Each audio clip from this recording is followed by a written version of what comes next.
Passados 3 anos de mandato, já conseguiu fazer a reorganização que pretendia para a Câmara de Faro? Fizeram-se várias coisas, algumas essenciais estão à vista, ou seja, conseguimos pôr a estrutura a funcionar, julgo que mais operacional, com ajustamentos orgânicos, com metodologias de funcionamento diferentes, com a regulamentação das atividades. Hoje em dia, quer o trânsito, a venda ambulante, tudo o que tem a ver com taxas, tem a ver com espetáculos, tem a ver com um conjunto de atividades, tem regras, tem regulamentos, onde deixa de haver critérios casuísticos e passa a haver regras definidas e que são públicas.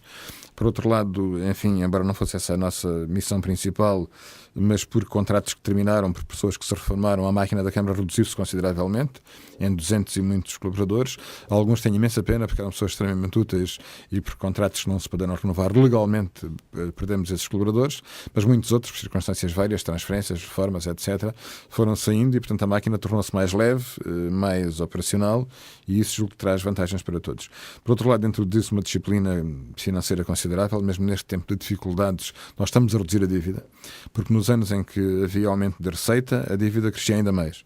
E neste momento, como a receita que está naturalmente contida e, por vezes, quase que a baixar sucessivamente, como tem acontecido nos últimos meses, nós estamos a baixar a dívida também, porque fazemos um esforço de contenção enorme. Agora é um facto que não há obra pública a correr. Nós temos neste momento meia dúzia de obras só, coisas pontuais. Estamos a tentar acabar a Escola da Alejana, o pavilhão desportivo na Penha, um ginásio no mercado e algumas outras pequenas coisas de pequena monta, porque não há condições legais neste momento para o lançamento de grandes obras. De qualquer maneira, o Parque Ribeirinho de Faro, que é uma aspiração de longa data, está neste momento adjudicado e vai ter lugar brevemente o arranque da obra. E isso é bom para Faro, porque marca uma geração de expectativas de ter, de facto, um grande jardim à beira-ria. E isso vai acontecer com a obra previsível nas próximas semanas. De maneira que nós temos introduzido algumas regras, penso que de gestão criteriosa neste tempo difícil, com responsabilidade e, sobretudo, com muita dedicação e muita atenção a todos. Porque, repare, as câmaras municipais hoje em dia não podem dar subsídios a clubes, a associações, ao movimento desportivo em geral. Damos logística, asseguramos os campos, os transportes, damos as instalações, mas não conseguimos dar um cheque em cima.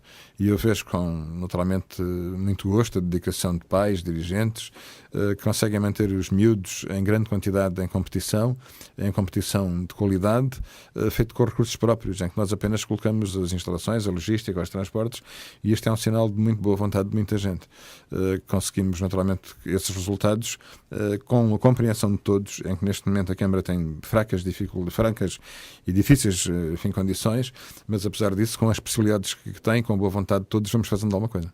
E ao nível dos recursos humanos, antes de entrar para a Câmara, essencialmente, e depois nos primeiros tempos, deu a entender que nem todos esforçavam aquilo que desejaria. Hoje em dia já está diferente, ou ainda não? Numa casa que tinha 1.100 pessoas, havia de facto alguns cuja assiduidade era muito relativa.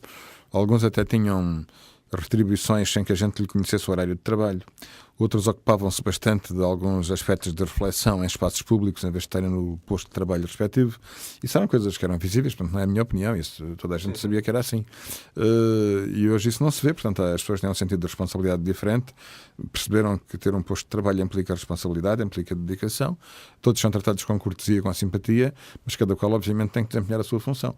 Agora, se me perguntar numa casa que ainda tem 800 pessoas, se há 20 ou 30 que, porventura, não fazem tanto como nós teríamos por expectativa, isso é verdade em qualquer lado, ali também é verdade.